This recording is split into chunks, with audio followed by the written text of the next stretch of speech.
in counting down in 5, 4, 3, 2, and 1. Welcome to CamTalks, Miss Nikki Marilin, is that right? Paskorskas is my last name, actually. Paskorskas? Paskorskas. Speak into the microphone? Yeah. So I'd say it nice and slowly. So my last name is Paskorskas, and actually my real name is Nicole. Ooh. Yeah. Is that alright? Can we call you Nikki? Yeah, but not the first name that you said, because that's my Facebook name. I see. And why is that your Facebook name? What's I don't know, just because sometimes people tag you in crazy pictures that you don't want everyone to see. I see. Okay, cool. So, I mean, you otherwise have some other nicknames, right? What do people call you? Oh my god, my most recent one is Bendy Squiggles. Bendy Squigs. Yeah, my mate Celeste actually did that at Glastonbury. We were just talking absolute waffle, and she was just saying that if I was a drag queen, my name would be Bendy Squiggles. Well, Bendy Squiggles, thank you very much for joining me on episode 2 of CamTalks. Thank you very much indeed. Thank you for having me. Oh, that's all right, that's all right. Well, listen, so Nikki, obviously I've known you now for 3 months since I came into the warehouse. Thank you for letting me into the warehouse. Yeah, of course. It's already exciting stuff. It's very exciting stuff. Tell me, how long have you lived in a warehouse for? Oh, probably nearly like 7, 8 years. What? Yeah, they kind of keep coming up, and then I keep moving about in them. Yeah, it's been a long time. It's been a very long time. And what was the first reason you kind of came into a warehouse? It seemed like quite a strange place. I certainly didn't realise I was ever going to live in a warehouse. Why did I first come into a warehouse? I guess what was I doing before? Oh, yeah, I was in student halls, and I really liked the idea of living with loads of people, because it kind of means you don't have to go anywhere to like hang out with people, especially in somewhere like London. Like, everything's so far away. When I first moved here, to meet up with someone would take like an hour. To get to meet someone in the other side of London to go for a cup of tea, it just doesn't happen. So when you live in a warehouse, it's like you just walk out your room and there's like 10 people there, like, hi, what you doing? What you up to? Do you want to get a pizza? Yeah, constantly just around people. And you're a people person, right? Yeah. I get bored very easily, so. There's always something to do in this warehouse. Yeah, definitely. Absolutely. So look, Nikki, tell me kind of what it is you do. You've got a whole load of stuff in front of you. It's quite funny, actually, because, you know, this isn't even like half of it. It's not even a little bit of it, right? I've seen your studio, I've seen where you work, and it is filled to the roof of just glitter. Tell me about disco dust. Okay, so, yeah, as you know, I run a biodegradable glitter company, and that started about 2 years ago in 2016. On Black Friday, which is also my birthday, which is always really fun and hectic. So did you buy a load of stuff on your birthday? Is that kind of. So when I first started, I was doing a lot of stuff. Like, I started doing fashion textiles, and then when I finished uni, I was like, I'd been doing loads of internships, and I got offered another free one with possible employment, so unpaid basically, for 6 months with like possible employment at the end of it, which was like such a kick in the teeth. And I was like, I didn't even really apply for much stuff, but I was also just like, I'm so done with being forced to do this stuff and not getting paid for it. So I went traveling, and then I got back, and then I was working in Selfridges, engraving cheese boards and custom printing mugs for people at Christmas. Wow. You made a lot of happy people then. Well, and then I left there pretty quickly. And then I was assisting Liz McBurney, who is one of my best friends now. She's a photographer, really cool still life photographer, and now she works on loads of photo shoots with me, actually, to do like the product shots and stuff like that. So yeah, she's a really special person, and I assisted her for 2 years, and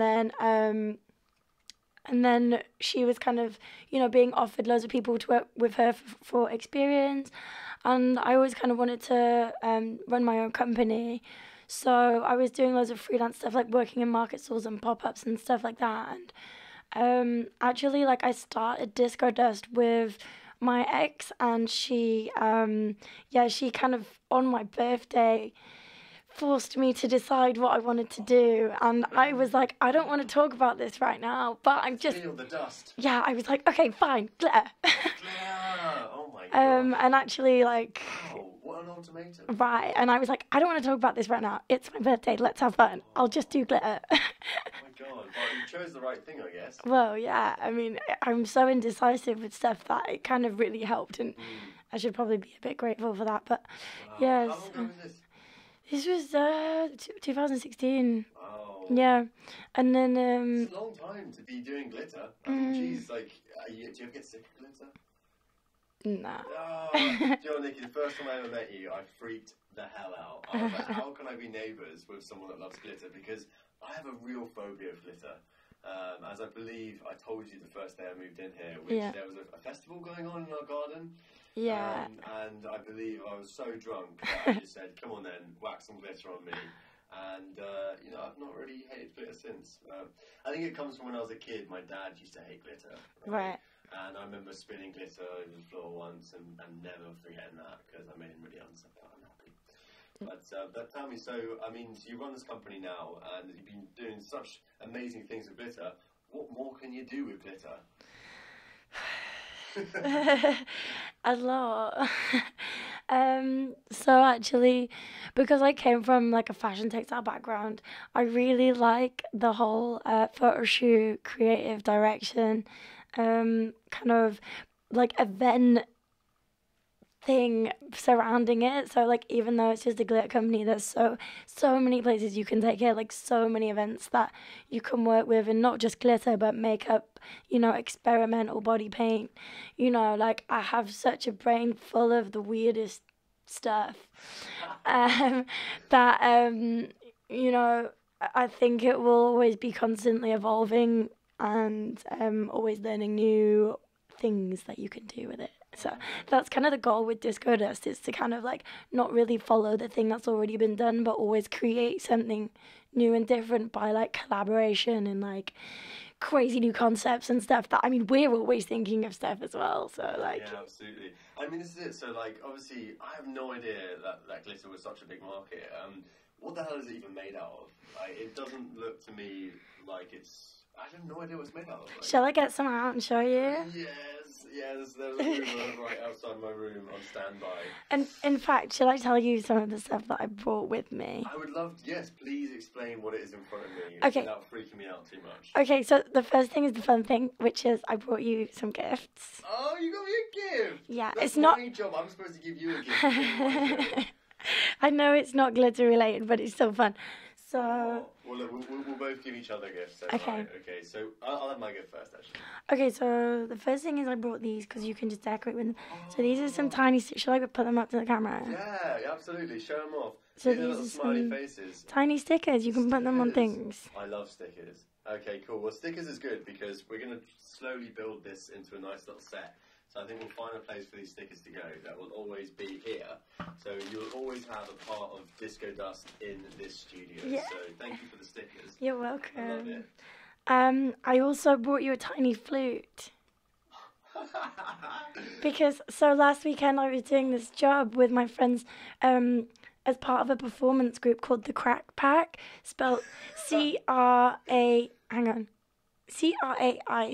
Pack on Instagram. You can find them. Wow. And okay. This is a very serious piece of musical equipment. Right. So we were saying, like, if there's something we don't want to talk about, then we have to make a noise. And I thought, I have a tiny flute. Okay. So this flute is can I give it a test? Yeah. Wow. I'm not a very musical person, but I'm sure I could learn to play it. But more importantly, if there's a subject or a story we can't talk about, this is the move on. Or a swear word. Like, that's really... I mean, you don't need to... this is podcasting, and I'm not really that bothered by it. But certainly, yes. We're talking about ways that, obviously a lot of what we do when we are in private or we're going out having fun, it's not the type of stuff that we ever want to remember when we're old. And this is the point about making content, is that it's kind of going to be there forever, right? So we do want to avoid certain subjects, but at the same time, as much as you can disclose of us would be fantastic. Fab. So this is it. I love it. Thank you very much indeed. Also, From More? more. Oh, So God, Nikki, we went to you're so we were spoiling me. so I was dancing with the Crack Pack on Saturday at the Elro after party. Wow. And I did all their makeup and we had all this crazy like neon LED stuff. And I came home with this inflatable I love it was inflatables. half an inflatable handcuff. Oh my God, I love it. And it like deflated in my room. Oh, there's a hole in it. So I don't know if we Broken can blow goods. it up again, but it's for you. Oh, thank you very much. I'll be sure to try and blow this up later on. It's for when I'm a naughty boy. Yeah. And I also bought some squidglets. Oh my God, some Haribos. This is some seriously advanced Haribos, folks. I have no idea what. So they're like squashies but multicolored and smaller. Can we open them? Yeah. Can we try some? Do now? it. I also have some squashies, but I started eating them yesterday with Olive. Wow, here we go. There you go. Oh my God, you've got 2 packets. Yeah, Bloody but I hell. started eating these ones. I'm Alright, sorry. these are good. So what are these? Is it the Haribos? They're Oh squidglets. my God. I bet the Haribo product team have been really, really high on sweets for the last decade as they try and reinvent Haribos. Okay, this is gonna be some like ASMR stuff, isn't it? Because we're like eating. Okay, this is the sound of Haribo. Some people love that, you know. Some people will hate this as well. What is that phenomenon of...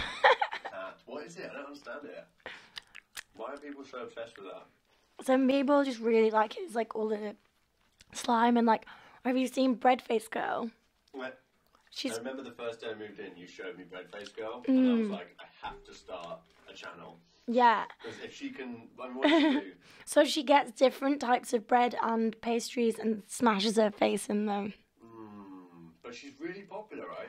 Everyone loves her. Jesus Christ, like, if you can make that your full-time job, what's the point of following your dream? I know. Maybe that is the dream. Or maybe it is. My God. Maybe eating Haribo on podcast is also the dream. This is the dream right now. Living the I feel sorry dream. for the bread-faced girl. I mean, what happens if she becomes like, I don't know... Allergic. Allergic. Gluten intolerant. Oh, career over. Well, not really, because you know what, she'll just fake it. Or maybe she'll become gluten-free bread-faced girl. Well, there you go. I mean, I'm sure she absolutely will. Well, look, thanks for bringing in the sweets, and thank you for the flute and the stickers. I have a little gift for you. Oh my God. wrapped it. Hashtag selfie. OMG. Oh my God. OMFG. I keep hitting this microphone. I'm sorry. That's absolutely fine. Just mate. saying sorry to the Don't microphone. worry about it. The microphone will be fine. I mean, yeah, please go ahead and open it. I'm going to chat down some more Haribo. Okay. Oh my God, you're so good. They're really addictive, aren't They they? are addictive. So I feel a little bit embarrassed because Oh, you actually brought one of these. This oh is my a water pistol. God. I love it. So, and it's embarrassing because you have one right here. Guess what though? I have a game with it. The game is see how many glow sticks you can fit inside the water pistol. How many glow sticks? Yeah, so this has 2 in it. Oh my God, there's glow sticks inside Yeah, the water we pistol. opened the thing at the top. Actually, my friend Ruben, who also makes podcasts, but he Interesting. managed to fit 2 glow sticks in there from Boomtown. Actually, that was our mission. Wow, so screw water, you put glow sticks in, and you run around and you've got a glow. Shooting glow. In fact, oh my God, we should break them and put it in so you can squirt glow on That people. sounds very radioactive. I don't know if you should ever break a glow stick. I don't know. You're the disco. When freak, I you was must understand when this I stuff. was like a teenager, I actually have something funny to tell you. So my MySpace name was Nikki Neon, Oh. and I used to cut glow sticks and put it in my mouth, and then it would drip out. Wow. I mean, I don't know how toxic that is. I probably got really That's sick. probably terrible. But- Did your parents know about this? Oh, I don't know. Were they always thinking, what's up with her? She was They special. probably know now. They probably do know now. I mean, look, I hope they're listening. I'm sorry. Sorry for exposing the truth about your daughter. Yeah. But look, you now have 2 pistols, water pistols. I have a jug of water here, in case you wanted to fill one. But obviously I know now you put glow sticks in them, so I'm looking forward to seeing what you do with this second water pistol. It's funny because I wanted to give you something that I thought you'd love. When I was walking around this Boss Man shop, I was like, she would love this. The water pistol. Right, and then you brought one in. Oh, but more the merrier. Right. Do you know why these are also really good? Beauty tip. Is because instead of pouring water out into your face paint, you fill the water pistol with water and you just squirt it in the face paint. Wow, wow, can you do that? Like Yeah. liquid face paint? Well, that's how you use face paint. So it comes dry, right? And then you put water on it with the water pistol, and then you just like mix it in and then apply it. So I always have a water pistol in my kit. So what is part of the essential kit? And obviously, I know that you do more than just spray people with face paint, but like obviously, explain to me a little bit more about what you brought in with us. Okay, so at the moment I'm really obsessed with neon colours. At the moment, is that just a moment thing? I mean, I go through phases of things and like all the time. Like as I said, I get bored really quickly. Yeah, very Sagittarius like that. So. Ooh. So this one, should I show the camera? Yeah, what is This it? is what I've got on my eyes. Actually, it's a combination of these three. Oh, beautiful. And these are from Paint Glow, and I got them from Boomtown actually. Amazing. I was using Krylon stuff before, but I think it's better if you have like a few versions of the same color in like a pigment and like a cream stick, then you can like layer them and it makes the color like extra vibrant. So like, I mean, I got kicked out of art in school, so I don't know how to mix colours, but basically what are the basic colours that you normally mix?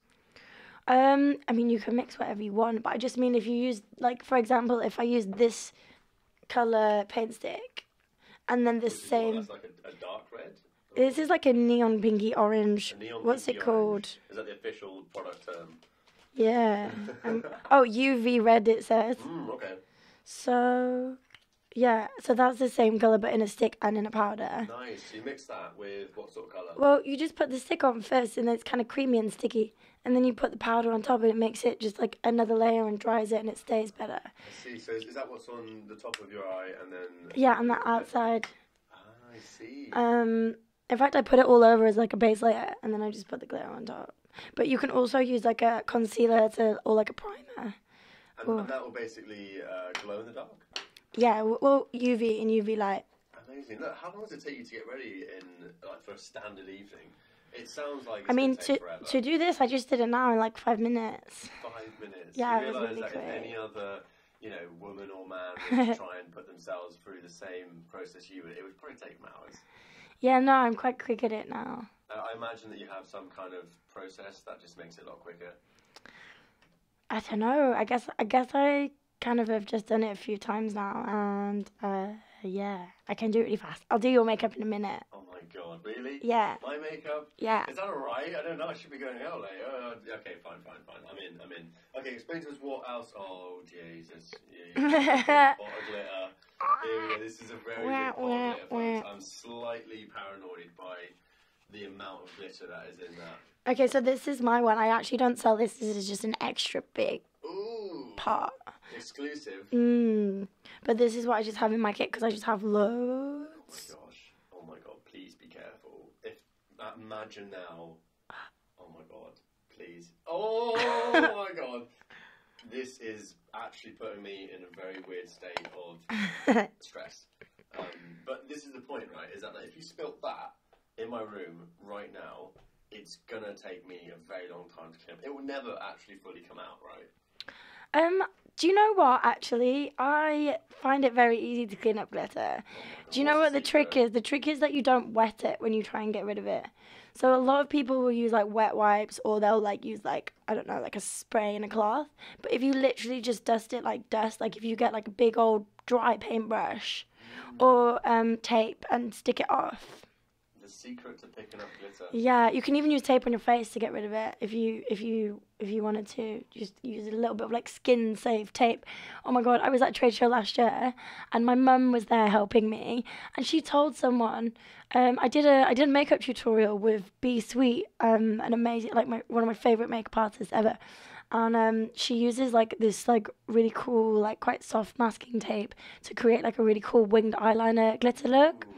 And there was this like family that came to the stand and my mum was like, oh yeah, you just put a bit of gaffer tape on and then you just like take it off and then it just looks nice. And I overheard it and I was like, Mum, please do not tell people to put gaffer tape on their face.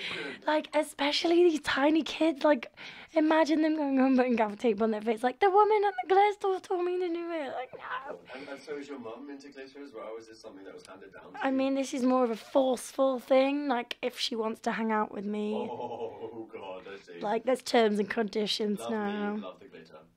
It's me and the glitter, And the glitter. or nothing. Hey, you already sacrificed one relationship for the glitter, so, you know, another one wouldn't be so hard, right? Well, I love it. So tell me then, you know, when you are doing this professionally, do people have any kind of mad requests about what they want? I mean, surely, like... I don't even know how far I should go into this, but yeah. I mean, tell us whatever you feel. We have the flute of move the conversation on right in the middle of the table. Flute of doom. The flute of doom. Doom flute. Doom flute. So feel free to little whistle at any point. But no, what's Okay. tell us a horror story. Okay, so I was working at Lost Village Festival last year, and Disco Dust took over the paint then.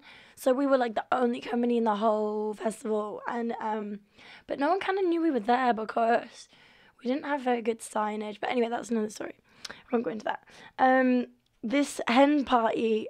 Oh wait, what is it? Bachelor party. Yeah, came in and they were like, right, stag do, exactly. That's the word.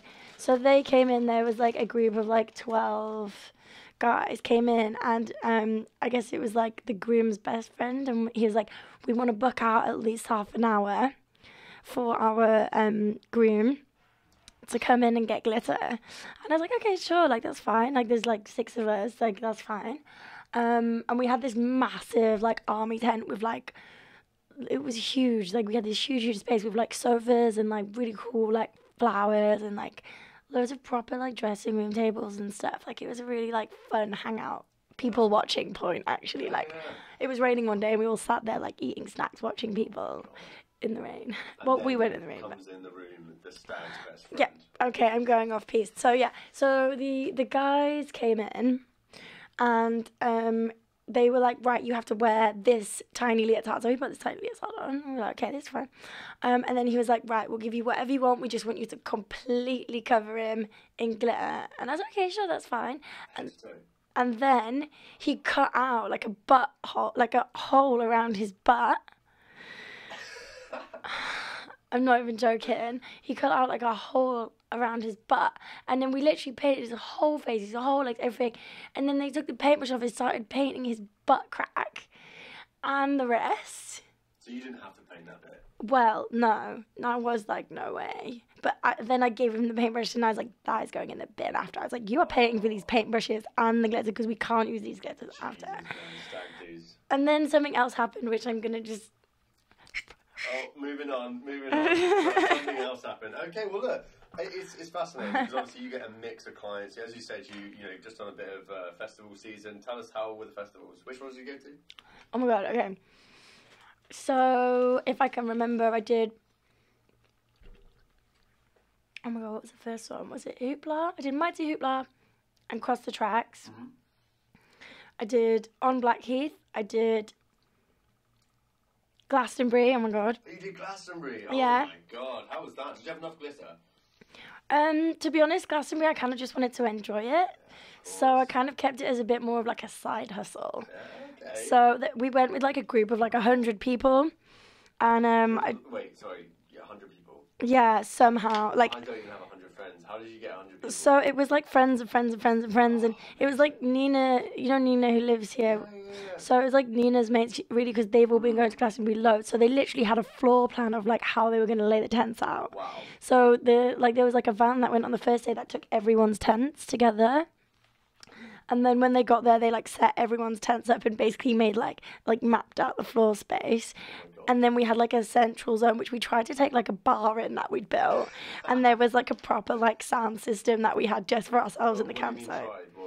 Oh, the bar got rejected at the gate. Rejected at the gate? Yeah, they had to take it back. They weren't allowed to bring it in. Oh my god. Wow, that sucks. So you were an army at Glastonbury? Yeah. Wow. And then I actually really looked out this year at Glastonbury. My friend Ayla, she's also an amazing glitter makeup artist and dancer. Yeah, shout out to A. She had a 5-meter bell tent.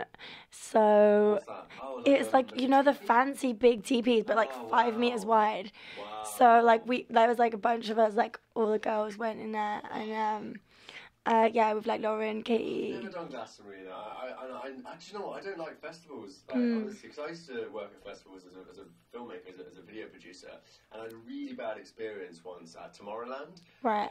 You know, Tomorrowland, everyone wants to go to it, right? It's like a mad festival. But when I actually went as a video producer, I ended up, I can't believe I'm saying this on camera right now, but Go on. I ended up climbing a scaffolding thinking I was going to get a really good time lapse from the top. And so I put my camera on a little gorilla pod, you know, one of those little like bendy pods that you put on.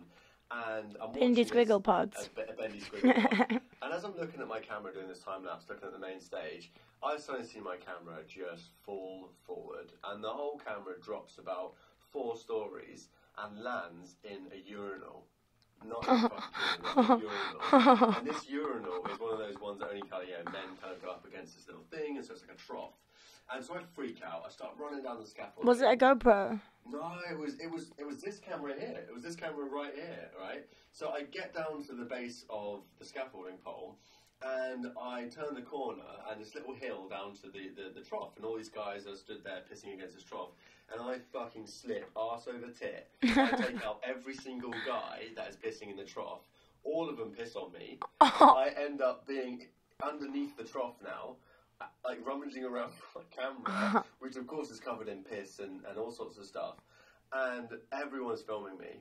Everyone's filming me. And, No. And I'm like now suddenly like the guy, and I'm sure in the piss zone. The video's out there somewhere. I'm sure it is. But anyway, I picked myself up. I grabbed my camera and I ran straight to the VIP toilets, which I was like, don't worry, I'm working here. I was working with JBL at the time, right? And these guys sponsor bloody Tomorrowland. Wow. And I get there, and they're like, sorry, mate, you don't have a VIP wristband? I'm like, no, but I'm working for JBL, they sponsor the whole thing. I'm like, sorry, mate, if you don't have the wristband. And the only reason I didn't have the wristband is because the agency that sent me there had accidentally forgot to give me, the videographer, a wristband. So all the other people from the agency had a bloody wristband. Oh and my the God. one time Oh I my needed God. to use the VIP toilets, I was rejected from VIP, and then I had to go to a Portaloo, where of course there's nothing in the Portaloo that's going to help you cover, get rid of piss. Oh my God. From you. And so I ended up actually only washing one hand, and I figured if I spent the next day not touching anything with this hand, then I could eat and drink with this one hand. And that was the last time I went to a festival. Last time I worked for, a brand doing anything like that, because hey, I was on the way back on a coach, and I was just covered in piss and shit, and I thought, man, this is terrible. So that was my worst. Terrible. Yeah.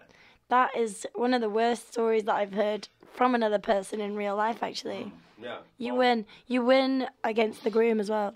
Well, I have to say, like, especially when you're working, you know what it's like, when you're working at festivals, some things bug you way more than if you're going as if I was off my face and drunk or whatever, I wouldn't have worried.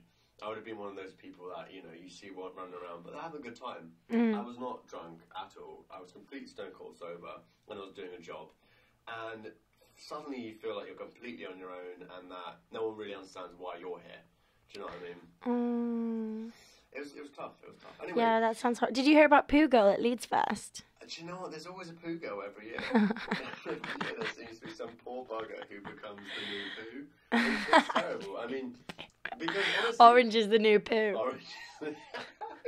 I think the worst thing about this is that, you see these videos of people like pushing over Portaloos.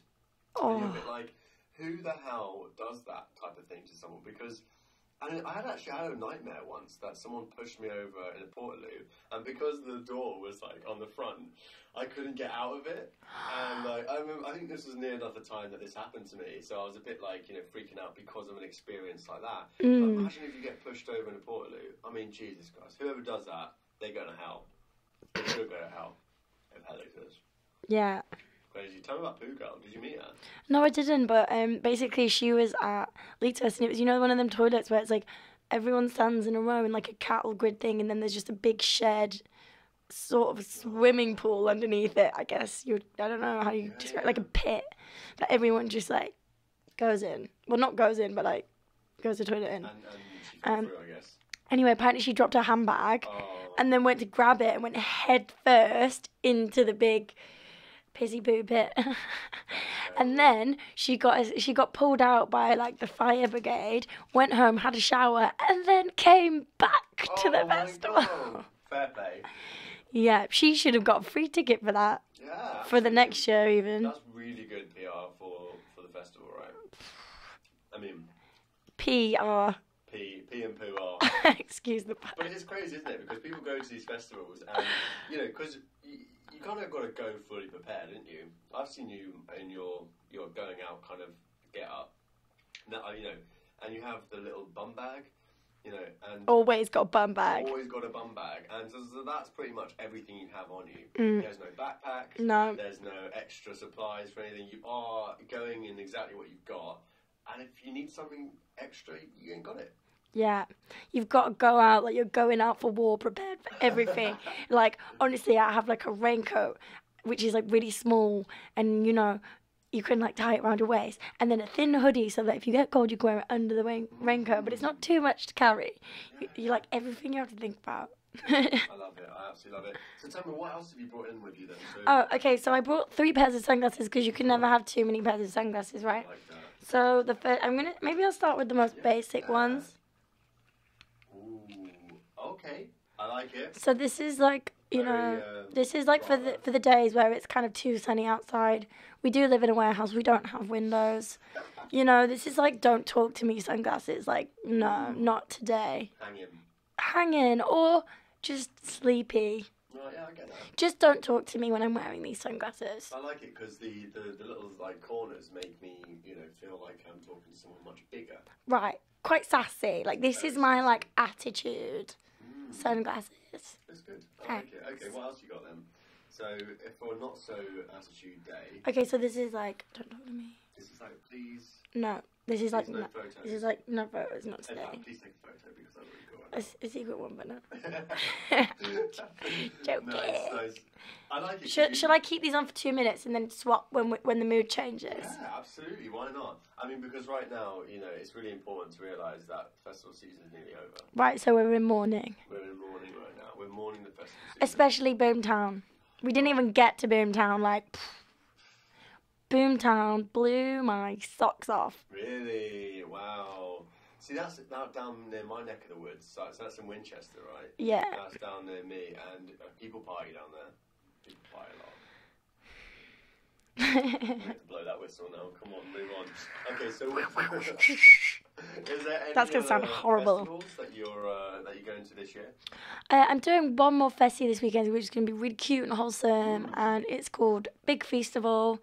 And basically, this is the festival where I'm going to put all the weight back on, because it's just going to be really good food there. But Rudimental's playing, so I have a little boogie woogie, and yeah. What sort of music are you into? Well, since Boomtown, I've been on the drum and bass non-stop. Is it coming back? The drum and bass never left. Never left.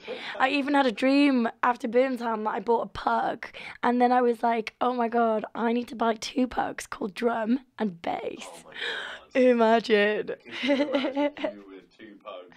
Called Drum and Bass. It's weird though, because I mean, drum and bass was, I mean, it's always been around, right? Since like maybe, I don't know, I'm not an expert here.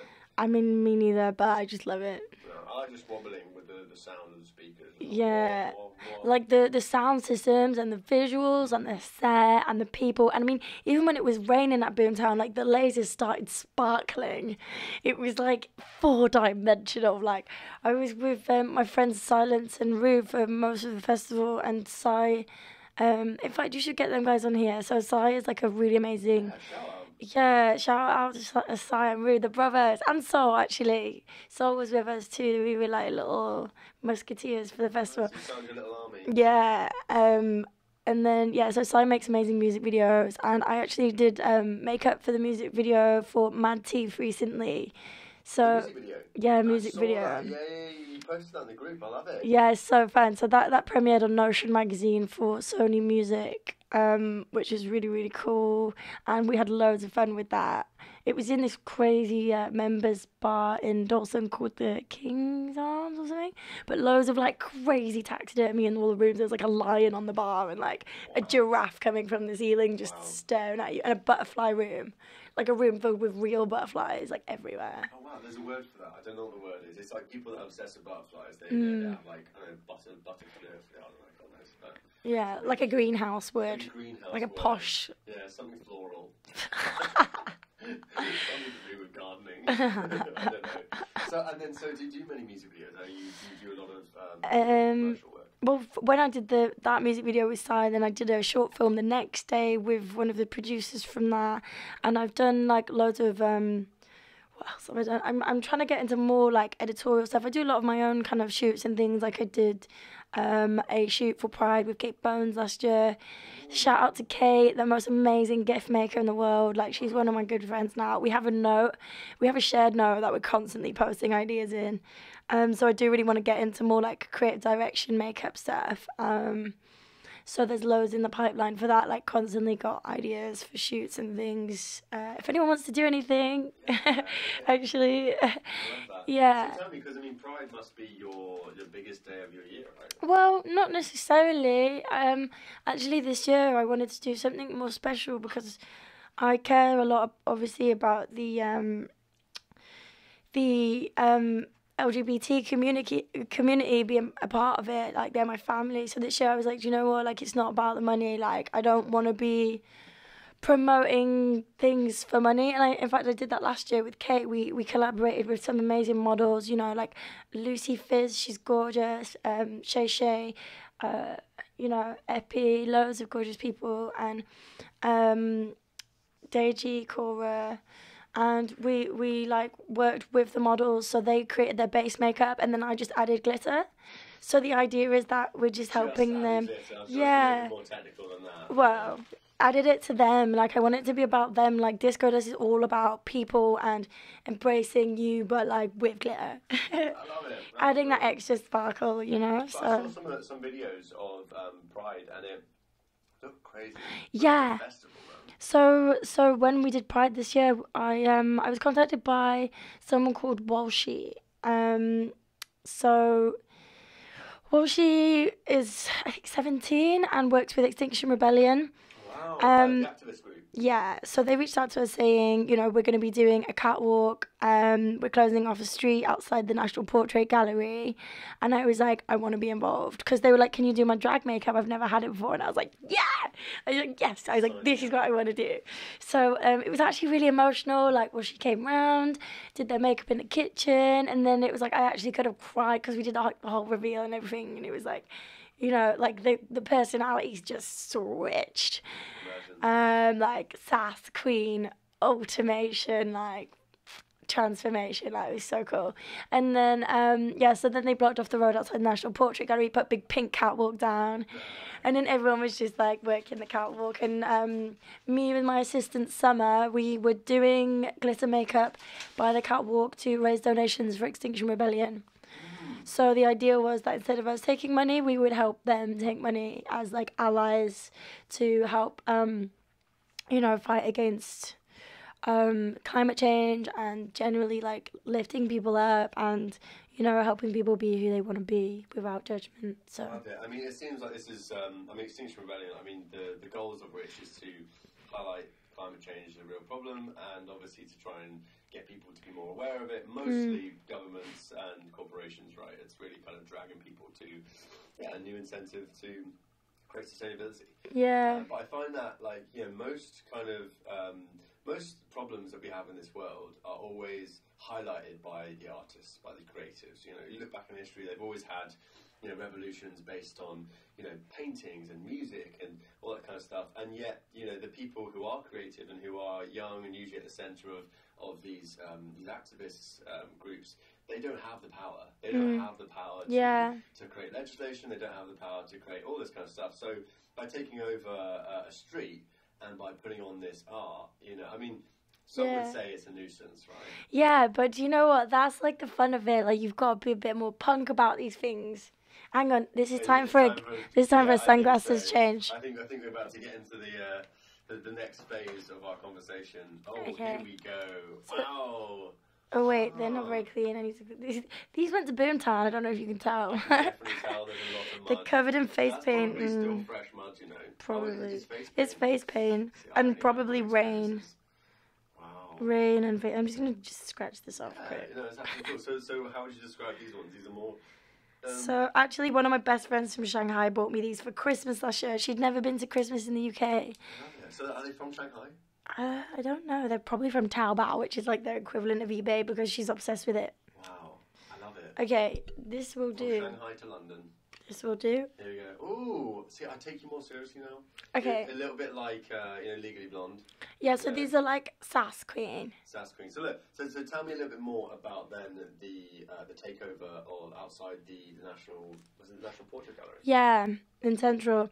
So, yeah, I mean... Were you not pleased there? I mean, like, you're shutting down like a main road, right? To be honest, it was so busy in the streets anyway that there were so many people and... people just kept turning up and like working the runway, and we had like a big sound system as well, so everyone was like kind of, we had loads of people like cartwheeling and like loads of like voguing and like people in like all the most amazing outfits and stuff.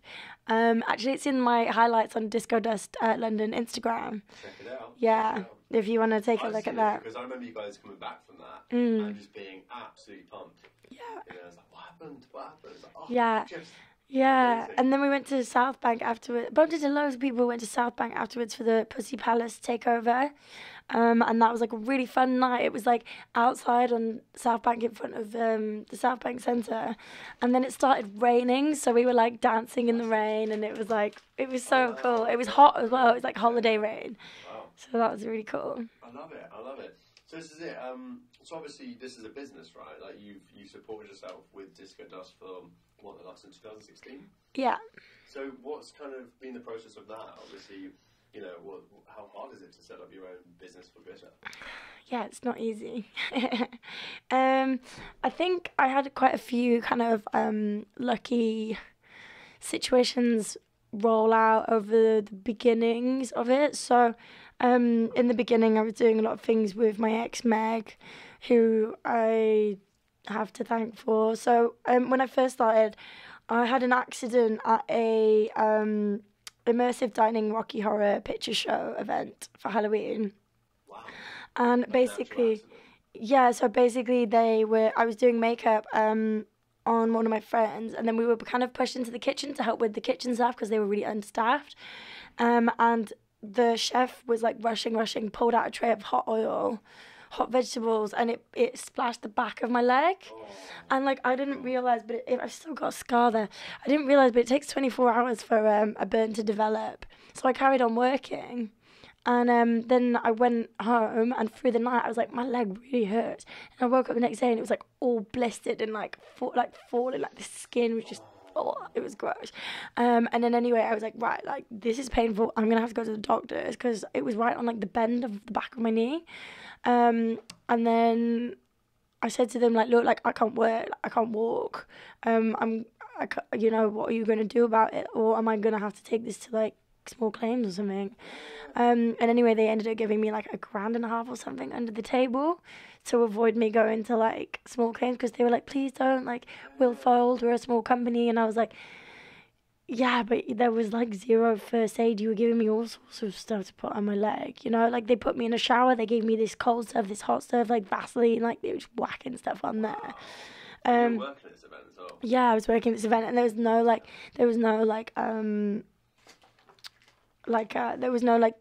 airflow in the kitchen. Like it was really badly, like, it was a really cool event. Like it was like a really fun event to be a part of. And I really did enjoy it. It was just a really shit thing that happened.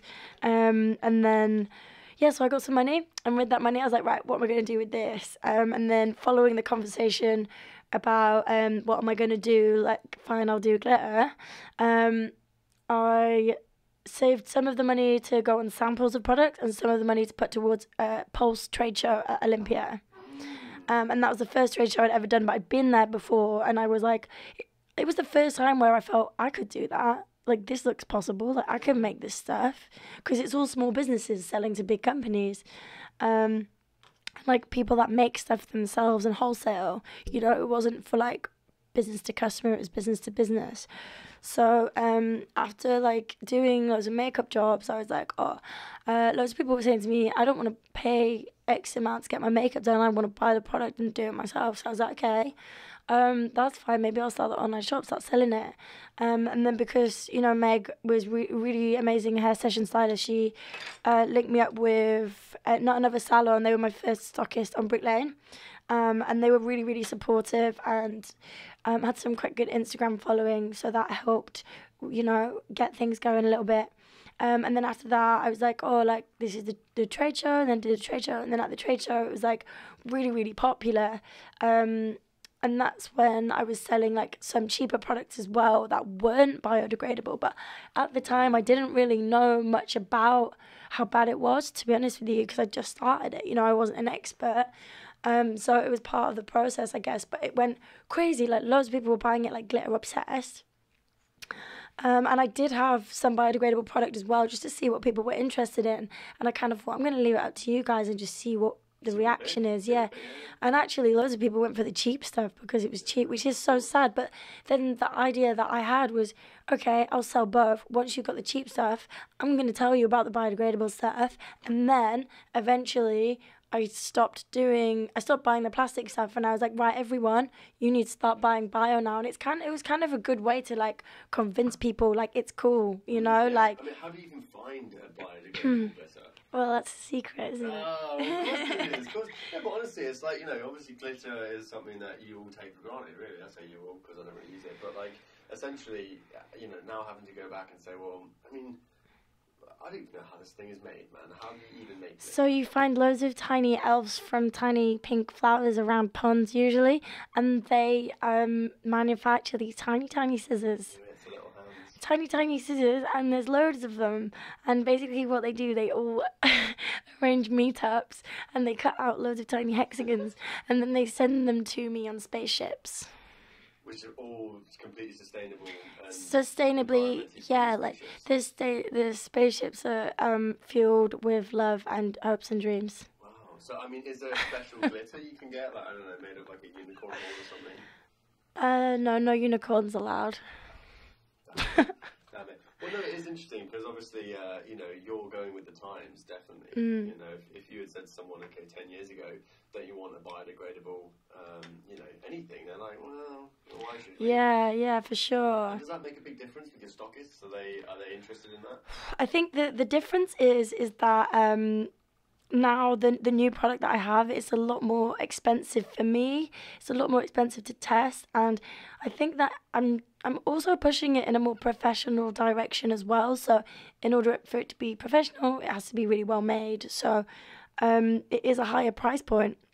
And because it's a higher price point, the sales have dropped quite considerably, but I was kind of prepared for that. And I think that in the long term, it will be worth it because obviously we're fighting for the environment now. And that's such an important part of, you know, hopefully most people's lives over the next few years. And I think anyone that's not being sustainable, their business is going to go down, you know, so I'm not worried. And I think also, like, the world's constantly evolving and changing, and you know, you never know what's going to happen tomorrow. So hopefully people will catch on to the biodegradable, and then it will bring the price down, you know. So when people do buy the biodegradable stuff more, you know, that's what's going to happen. I mean, how do you get the message across to people about, you know, the difference between two pots of glitter? Right, so there is things that you can tell the difference, and I am going to be posting more and more stuff. I've posted a little bit, you know, on the website and stuff. Like Yeah, just for education. But you can tell the difference visually and, like, to touch it. So the biodegradable stuff is 40% softer. So this is the biodegradable. So this is the biodegradable stuff. In fact, yeah. Can you open it for me? Because I might just. Okay. Okay. And is this the stuff that's going to go on me? Yes, it can do. Do you know what? I can't even touch that. You can't touch it. No. Honestly, I feel like my Such a drama queen. Well, yeah, kind of. I'm a filmmaker, so I love a good story. Okay. So look, why don't we, at this stage, show us a demonstration of I guess, how this is used, and I will volunteer my face to you because you're the expert here. So, okay. Am I right to just lean in like this? Is this going to work? Is this going to work for us? How's this? Yep. We're going to try and keep these microphones going because essentially I'm going to tell you how my experience goes working. Have you got a camera on you? I've got a camera on me. Yeah, I've got this camera on me there. So awesome. We should probably just go from there. I mean, essentially, I remember having this done to me on the first day I ever moved into the warehouse. Do you want something like my look? Shall I just recreate it on you? You do whatever you want. Or do you want something a bit more? I want to do whatever you want to do. That's Okay. my problem. I'm a people pleaser. You know, and in Right. fact, this is why the first day I moved in here, I let you do it in the first place. Okay. Because, you know, I didn't want to say no to you, even though I hate glitter. But, you know, I'm going to keep my eyes closed now because it's... yeah, I remember actually. I'm doing this with my left hand because I can't get my right hand round, so Oh, let's... that's right. I'm sure This it'll could look be good. fun. I'm sure it'll look good. But yeah, the point is that, you know, I was so ready to just be friends with everyone that I was like, just say yes to everything. And next thing I know, I've got my face absolutely full of glitter. I remember I moved into the warehouse. Oh, we did a time lapse of it, didn't we? We did a time lapse of it. And I remember moving in, and then immediately I started drinking gin and tonics. And there was a festival going on outside, and next thing you know, I'm doing a time lapse of my makeup. And then next thing you know, I wake up the next morning, and apparently I'd passed out at 9 p.m. I had a few friends come all the way from West London to North to come and see me, who had to put me to bed, and I woke up covered in glitter. It was like a nightmare for me. Like hell on earth. It was literally hell on earth for me because, you know, when I see lots of glitter on my pillow, I start wondering, well, where else is that glitter? And I actually moved bedrooms. Not because of that, but, you know, I remember having glitter in that bedroom and thinking, I will never be safe ever again in this room. Wow. You know, that's just because, like I said, I grew up with a dad who was, you know, he didn't want stuff anywhere. Very organised man. Okay, so you're the victim of the glitter dad. Oh, I have daddy issues. Like, honestly, I think most you know, young men do have daddy issues. Okay, I that's don't know. quite bold. That's a bit of a generalisation. That's a bold statement. Yeah, probably. Yeah, I'm trying to mix in everyone else's problems with my own. Okay. But yeah, I mean, essentially, I'm a product of him, and he was a filmmaker. But he's very orderly. Do you know what I mean? Like everything is in place for him, and he likes it in place. So, I think it was the first time I came home from school with a, you know, one of those things that a kid makes at school, and essentially it had glitter on it. And I remember him saying just to get rid of it. I'm like, oh, savage. Yeah, he wasn't. Okay, he wasn't keep your happy. eyes open for a sec. Open. Oh my gosh. Oh my god. Is this how you do this to everyone? I mean, like... Yeah, this is not special treatment. This is quick. This is super quick. But how many people on average would you do a day at a festival? Depends how busy it is, but I can smash out a look in 5 minutes if it was... 5 minutes? Yeah, close your eyes. Wow. I mean, this is it. Like, when we were sat in the chairs together the first day, I thought this took about an hour. But that's because I watched the time lapse in the end, and it did look kind of long. But I can imagine it's quite therapeutic for people as well. Oh my god, it is, yeah. Sometimes people are like, oh, can you just keep putting glue on? Like, I'll pay you more money. Really? Yeah, I've had that a lot. Wow. I mean, that's strange, but I completely understand it, because, you know, people like getting their, you know, haircut, their nails trimmed, whatever. What do you call them? Manicures and stuff. So I understand. I guess it's like a face relaxation. Yeah. Do you know what as well? Like, if I had £1 for every time a guy came in and said, oh, don't do anything too girly, honestly, I'd be a millionaire. You would be a millionaire by now. But at the same time, once the world realises that biodegradable glitter and other types of paints are the way forward, then, you know, who knows, you will be a millionaire. Well, they are for everyone. Well, this is it. I mean, like, who is your primary market? Who are you really selling to here? So I'd say that my my primary consumer, I want it to be aimed towards like expressive and fun people that just, you know, they just want to be happy, you know, like it just makes people so. That's why I started in the first place, is because I'd never had a reaction to any of my products in the same way that these tiny pots of glitter do. You know, oh, I left my... Did I leave my glue in the other room? I thought you had spilled something. I literally had a heart attack. No, I think I'll just open this one. Did I bring glue in? Some glue? You need some glue? Yeah, my... No. Not quite Pristick. Oh, it's here. It's disco glue. Oh, disco glue. Oh my god. Disco glue. Yeah. Wow. So, and obviously you've got your branding over all this stuff. So tell me what you do. So you do disco glue. So this is my glue. Should I hold it up? Yeah, hold it up. So actually it's gone a bit green because I put paint in it. This is crazy. But yeah. This is amazing. I love it. So this is the disco glue. It's aloe vera based. It's completely natural. My friend Lindsay makes it in Bristol. Shout out for Lindsay. Shout out Lindsay. Bristol is probably one of my favourite cities in the UK. Yeah. Absolutely. I've only been there once, and I was really drunk, so I don't remember it. But I think it's my favourite city in the UK. Yeah. But this is it. So is this glue actually biodegradable as well, or is this something that is slightly harder to? The glue. Yeah. The glue is completely natural, so I guess it won't So do. it's not made of like horse hooves or anything. No, it's vegan, it's cruelty free, it's organic, it's mostly aloe vera based. But unlike aloe vera on its own, it also dries. I'm just gonna use this as tissue. All right, and is this the part? Oh my god. This is the glitter part now. We're just gonna switch off for a second because this is really making me nervous. Am I gonna be? Oh my god. Oh, I can feel it on my own now. Oh, it's all over me. It's fab. Oh my god.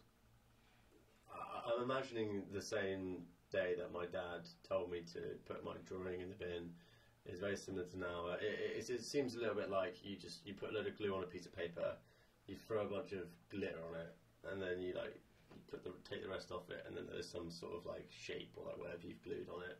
I'm gonna get glitter on your microphone. That's absolutely fine. Oh. That's absolutely fine, honestly. The microphone I can live with. It's those small, tiny cracks in like the floor and like in places that you just don't ever want to get glitter in that I get a little bit freaked out by. Like my pillowcase, the next day I had to throw it out. I was like, I can't do this.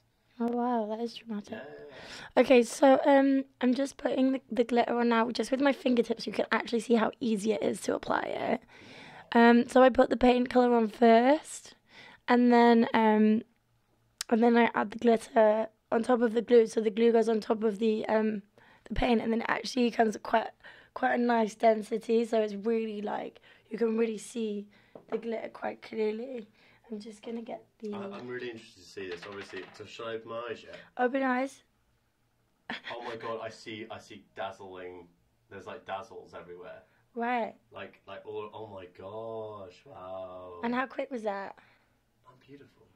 I love this. Is this what you feel like all the time? Is this why you're always so happy? Probably.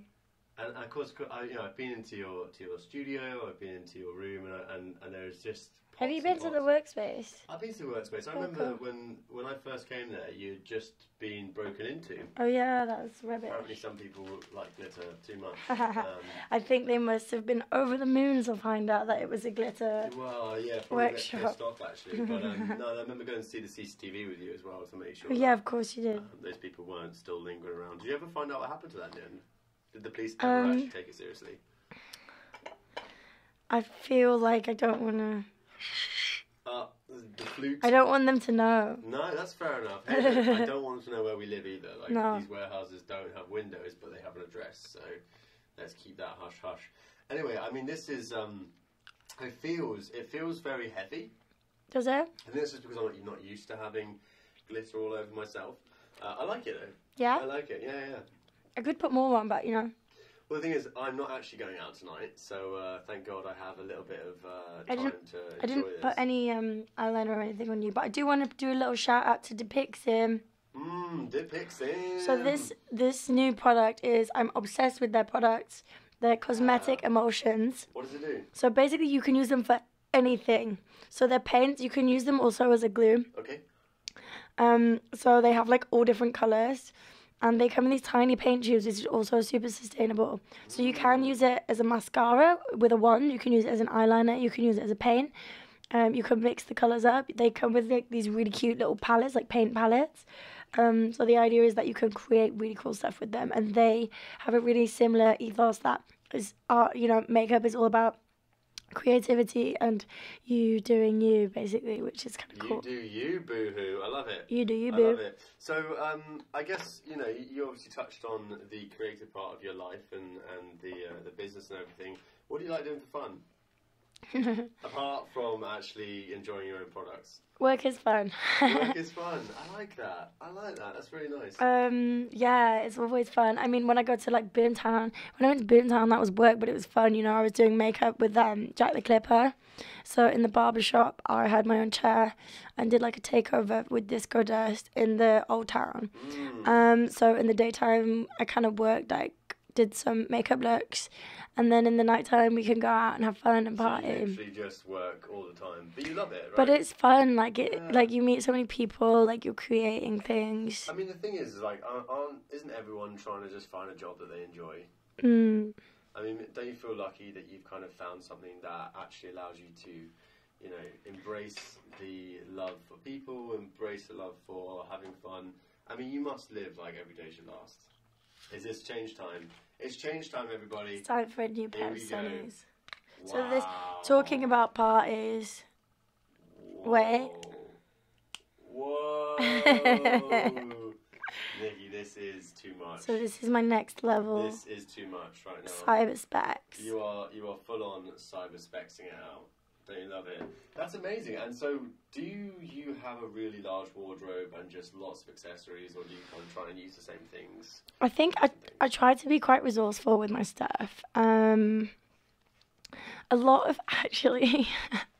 Recently, I've had some conversations, especially with Olive, where my clothes somehow seem to come from the floor in a lot of places.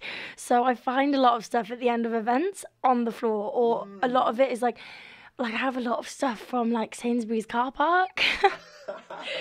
Quite controversial, but you know, it works and it fits. I'm going to take these off because they're quite blurry and distracting. Yeah, no, I mean, they look like something from the future. But I these think are they look great. they're fun for like fun for like party like Yeah, cutting yeah. shapes, you know. I love it, absolutely love it. So I mean, this is it. So obviously, you know, clothing wise, look, I own literally about 4 t-shirts, 4 shirts, 4 Right. trousers. Well, I've got more than that. Well, I know you have got more than that. I've seen your bedroom. You've got a lot of clothes, a lot of stuff. A lot of stuff. A lot of stuff. So what steps are you taking to try and be a little bit more, you know, resourceful, sustainable?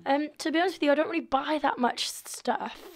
Most of the stuff that I have is like found or given or collected, or you know, like all my furniture is like bought off Facebook pages or whatever, and Hey, that's getting quite good now. Right? yeah, like I really especially like that. where we live, like Yeah. everyone's always checking out some golden rubbish. Absolutely, yeah.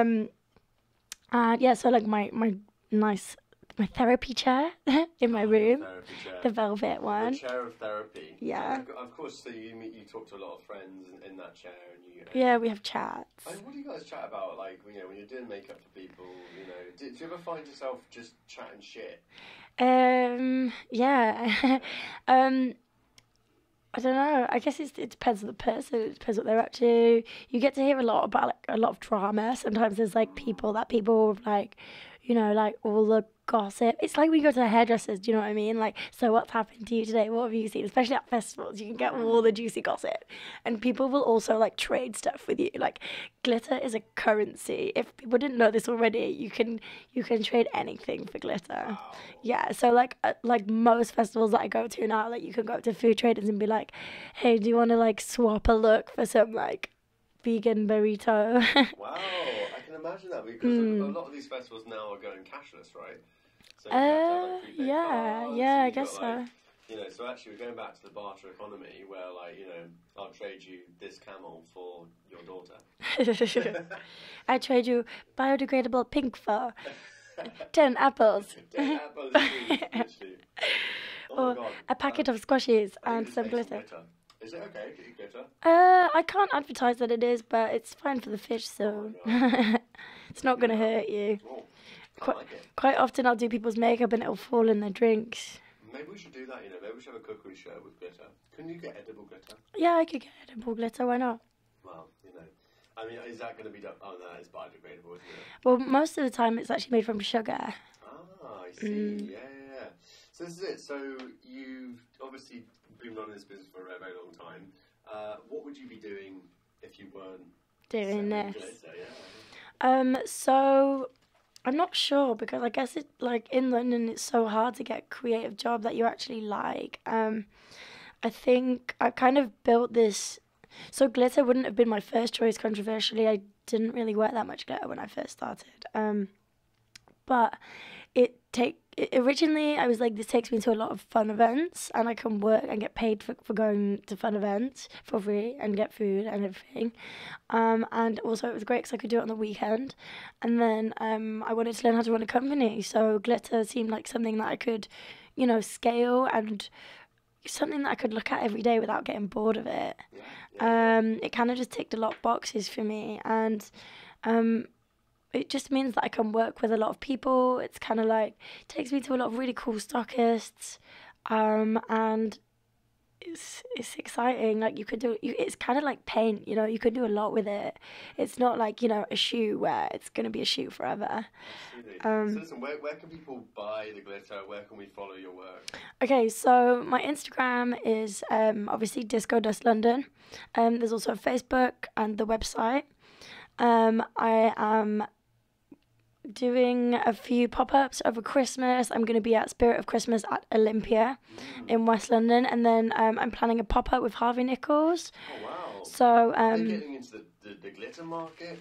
Harvey Nichols, yeah. So we're already stocked in all Harvey Nichols stores. What? Yeah, Wow. which is really exciting news this year. That's one of my favourite stores in the world, because when I was little, I used to go there with my mum. I did do a story about it.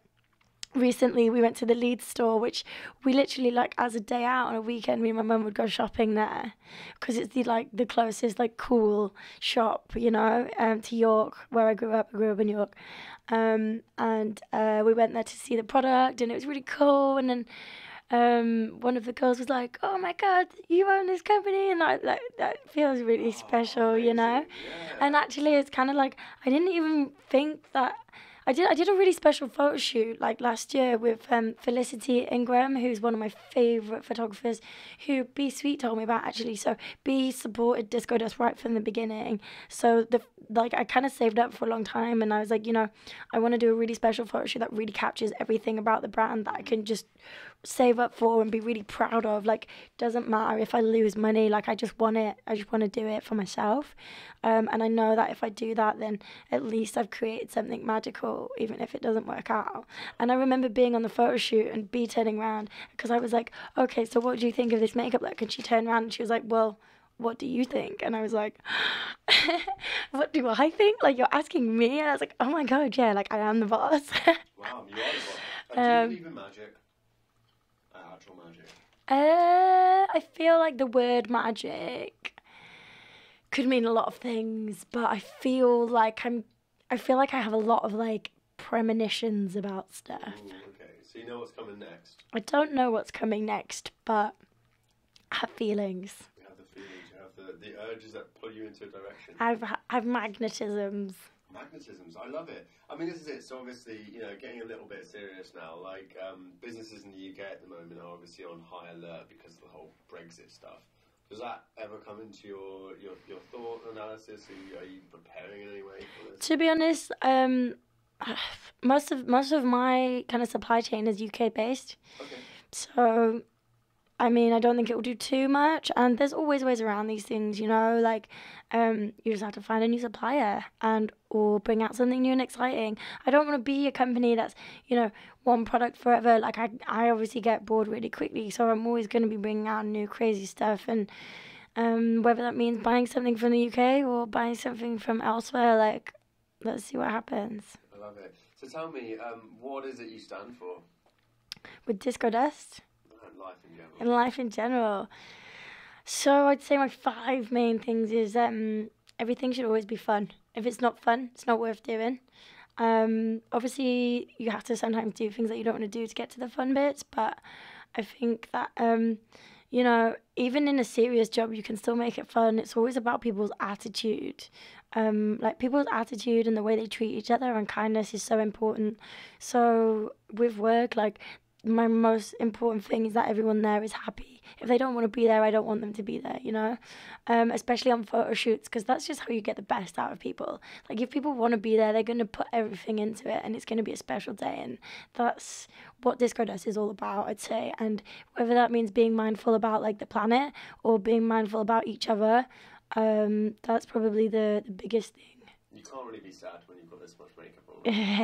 This Right. much glitter. The only person that will be sad right now is my dad. He sees the amount glitter on my face. Sorry, Cam's dad. Yeah, it's okay. He'll get over it. Maybe we should get him in here. Well, maybe we should. No, but you know what? It's interesting because he was a filmmaker. You know, I'm a filmmaker, and throughout my whole life, I've always wanted to do something that I enjoy every day.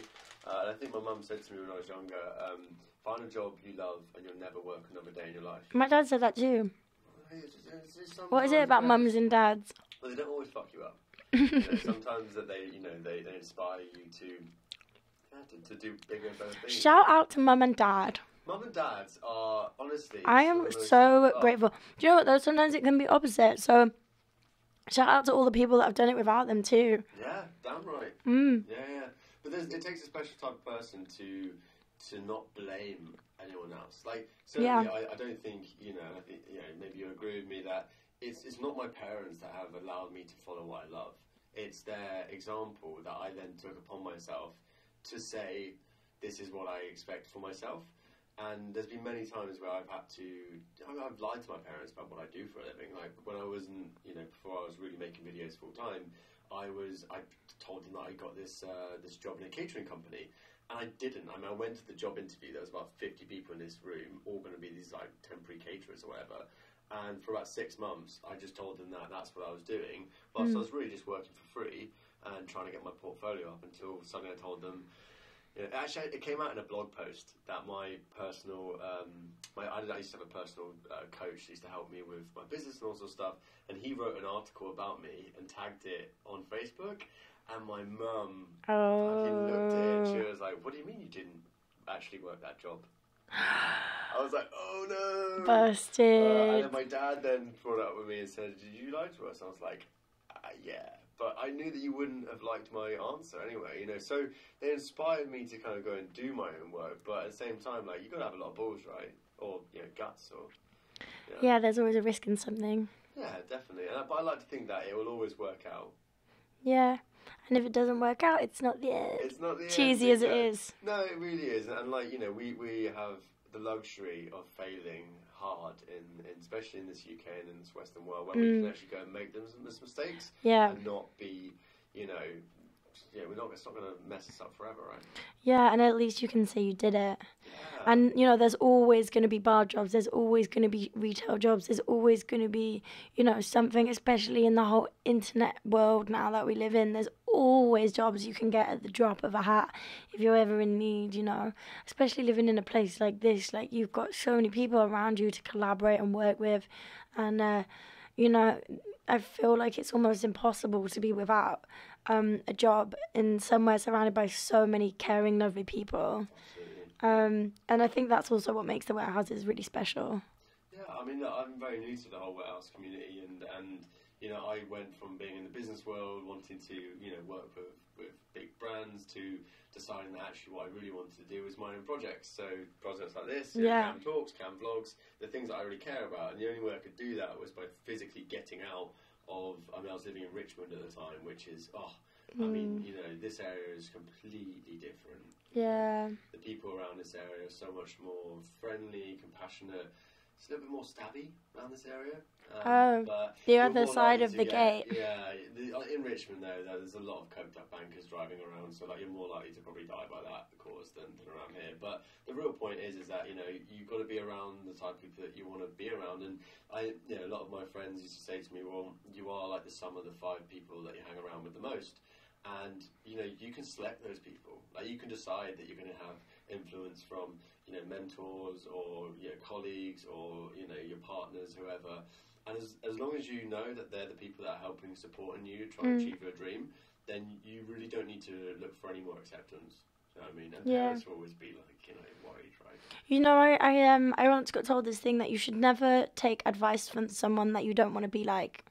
Interesting. I do like that a lot. It makes a lot of sense, right? Because, there's a lot of people with a lot of good advice, but unless you want to be like them, then that advice probably won't apply to you very much. Right. Which is weird, because in business world, it's very ruthless, right? But actually, with your industry, caring and compassion go a real long way. And it's just strange, really, because there's not a one-size-fits-all for every problem out there, and there's not a one-size-fits-all product for every person, which I'm sure you have a lot of people in this kind of space that really appreciate you coming and helping them out with certain things. And I know you do a lot of passion projects because, you know, I've seen you do them. And the fact that you're not trying to charge people huge amounts of money for something that makes such a big difference in their life, especially the projects. You know, the projects where the filmmakers have no money, the photographers have no money. You know, the fact that you're willing to put yourself out there and say, look, guys, I'm happy to come and do this for you because, I mean, why? Like, what makes me do it? Yeah, what makes you do it? I guess it's just because I know what it's like to be them. You know, when the shoe's on the other foot and people won't do things for free for me. And also just because if I really like I'll do anything for my friends, you know, like if they, you know, if they're grateful, why not? Like if I've got time, it's better than sitting at home watching TV. Not that I do that anyway, but I haven't seen a TV in your bedroom. No. That's crazy because I've got a very big TV here. You have a very big TV. I've got a very big TV. I'm really obsessed with watching entertainment. I mean, and you know, when you're not out working, you're not out having fun, what do you do to relax? I'm obsessed with Pose. Have you seen Pose? No, what's a Pose? Oh my god, it's Pose, Pose. So it's the new series on, I think it's on BBC. Ooh. And it's about like Vogue dancers in the 80s. And they all go to like the Vogue balls, and it's all about like the HIV crisis and like the sad reality of it. Oh my god, I laugh and cry on every episode. It's just incredible. What channel is that on? BBC? I think it's on BBC iPlayer. Okay, but now I'm like obsessed with voguing, so now I'm like want to be a dancer. Strike a pose. So so I'm doing hopefully more work with the Crack Pack, which is like a performance group. And yeah, I mean, work is fun, you know. So I'm constantly working. Or if I'm out, I don't know. Usually, I mean, in the summer, I'm just at festivals all the time. In the winter, then, like, do you just like hibernate? Just like going to your cave? In the winter, it's Christmas parties. Oh, of course. It's constant. It's Santa. It goes from summer to Halloween to Christmas. Like, I'm working on Halloween and Christmas at the moment, so. Really? Wow, so you have to prepare months in advance. And then in January, I'm planning to go to India for a few weeks with my mum and dad. Fantastic. Nice. So there is a bit of time where you can just kind of relax a little So India's super special. It's really, like, I feel like when I get there, it's so hot that you just have to relax. Yeah. So there's a lot of like yoga and like healthy food and just refueling. Amazing. So I mean, do you eat a clean diet? Is that Yeah. So I try to be vegan as much as I can. If it's like, you know, if it's gonna put someone out, then I'll eat veggie. But if I'm going supermarket shopping, generally I'll eat vegan. Do you have a cheat day though? Do you ever, like, obviously you eat a lot of sweets? So like, I mean, it kind of depends. Like if I'm down. Mackies. Like meat. Mackie D. I have chips and stuff in there, but I wouldn't have the meat. No, that's probably a good idea. Yeah, I wouldn't have the meat. But they have loads of other stuff. Like. Yeah, I reckon one day McDonald's is gonna have a lot more vegan food. I think so. I don't know why they haven't already. I think I love the vegan Greg's sausage roll though. You know what? Greg's have doubled their profit because of that sausage roll. I'm not surprised. Why isn't anyone else doing it? Unbelievable, isn't it? A vegan sausage roll. I'm in the wrong job. But anyway, so listen, it's been an absolute pleasure having you on CamTalks, episode number 2. Thank you so much, Nikki. Thank you. Thanks for having me. Well, look, we'll have to get you back at some point again in the future when you've got some more products, when you've got some more sweets for me. I've got some more sunglasses. Yeah, I'm looking forward to having you collect these over the years. You know. Actually, shout outs to Tanya and Jake from Hot Futures Sunglasses. They have the coolest sunglasses ever, and I'm waiting till they bring out some neon green ones. Amazing. Well, shout out to them lot, and thank you ever so much for coming on. Thanks for having me. Alright, we'll cut there. Peace out. Woo! Peace out, motherfuckers.